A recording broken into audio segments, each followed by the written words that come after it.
You might be wondering how the Representation of the People Act 1951 actually shapes elections and which parts UPSC keeps asking about. By the end of this video, you will be completely clear about the Act, its key sections, and the exam angles to focus on. We will start with the big picture and then zoom into specific provisions that often appear in prelims and mains. Think of the RPA as the rule book and referee manual for Indian elections, explaining how votes are cast, counted, and challenged.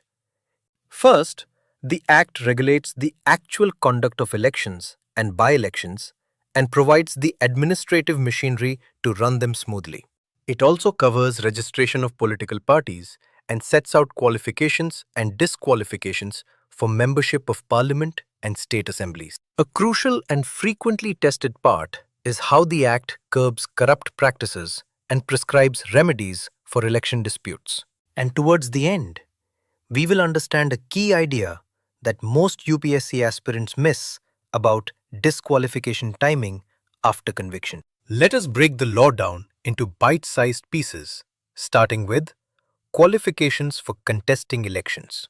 To contest a Lok Sabha or assembly seat, you must be an elector in the constituency and a minimum of 25 years old, while local bodies need 21 years. For reserved seats, a candidate must belong to the scheduled caste or scheduled tribe as specified by the Act. Now the right to vote. Article 326 gives universal adult suffrage, and Section 62 of the RPA clarifies that anyone on the electoral roll can vote. Remember this: one person can vote only once in a constituency, and only in that constituency for the election in question. The Act draws lines around voting from prison. Convicts are generally not eligible, though preventive detainees can vote under certain circumstances. A tricky point for exams is that the Act allows persons serving sentences less than 2 years to contest elections from prison, which often confuses students. Moving on to technology and choices. NOTA was added to ballot papers and EVMs in 2013 to let voters reject all candidates if they wish. VVPAT, introduced after the Supreme Court's PUCL judgment in 2013, provides a paper trail so voters can verify their vote on EVMs. Political parties must register with the Election Commission of India, and the ECI's decision on registration is final. And registered parties can gain state or national recognition over time. Parties must inform the ECI about changes in name or address, and the ECI cannot derecognize a party arbitrarily under the Act's framework. Funding rules matter a lot for accountability. Donations above Rs 2,000 must be reported, and cash donations over Rs 2,000 are prohibited. The Act historically allowed companies to donate without ledger disclosure, and the rules around foreign contributions are tied into FCRA definitions, which you should note for mains answers. Candidates must file affidavits declaring criminal cases, assets and liabilities, and educational qualifications. And post-election MPs must file asset declarations within 90 days. Yet in practice, false disclosures remain a challenge. And that is a common analytical angle for UPSC essays and ethics papers. Postal ballots are permitted for notified classes of persons, as per the ECI guidelines under the Act. Section 126 creates a 48-hour silence period before polling where broadcast election matter is prohibited. And Section 126A bans exit polls during that time. Expenditure limits are prescribed to curb lavish campaigning.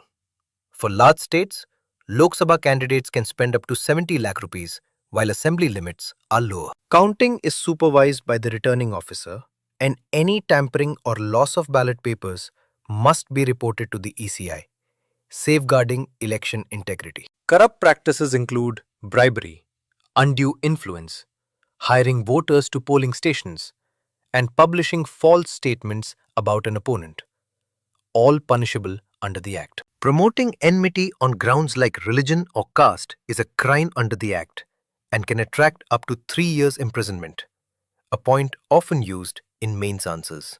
Disqualification rules are key for UPSC.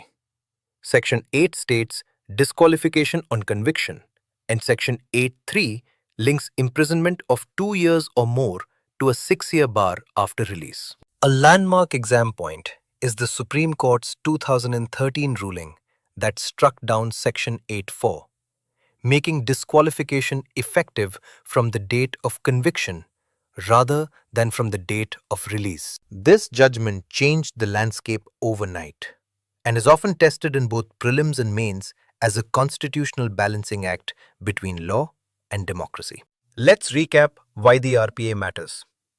It makes elections more democratic, ensures equal representation, strengthens federalism, and tries to decriminalize politics. It also promotes accountability through expenditure monitoring and asset disclosures, and aims for clean, free, and fair elections via anti-corruption provisions. But the Act faces persistent challenges: false affidavits, bureaucratic dependence of the ECI on government staff, and misuse of official machinery during polls. These practical gaps form excellent material for answer writing, where you weigh legal design against administrative realities. Suggested reforms often proposed include making false declarations a specific offense, charging the ECI's expenditure to the Consolidated Fund of India, and exploring state funding of elections. Other suggestions include stricter rules for opinion polls,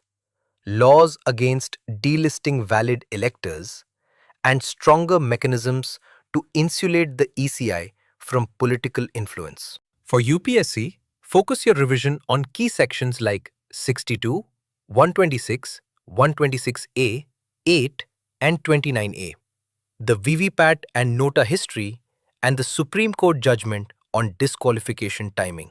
Practice one-line definitions, a couple of case-based points, and 2 analytical critiques to score well in mains and interview discussions. Quick summary.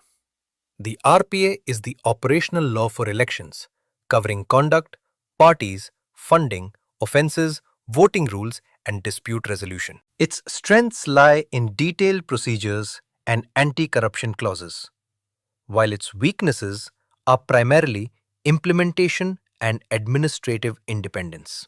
You've now got the map, provisions, problems, and reforms that will help you answer both direct questions and analytical essays on the RPA. Keep a short cheat sheet of sections and case law and practice writing a balanced critique with examples for mains. If you want, watch the detailed EduRev lecture linked below for visual diagrams, past question analysis, and a crisp revision sheet to carry into your exam. Stay curious, revise smart, and remember that understanding the Act's intent is as important as memorizing its sections. Good luck and keep learning with EduRev. We will make sure you walk into the exam room confident about the representation of the People Act.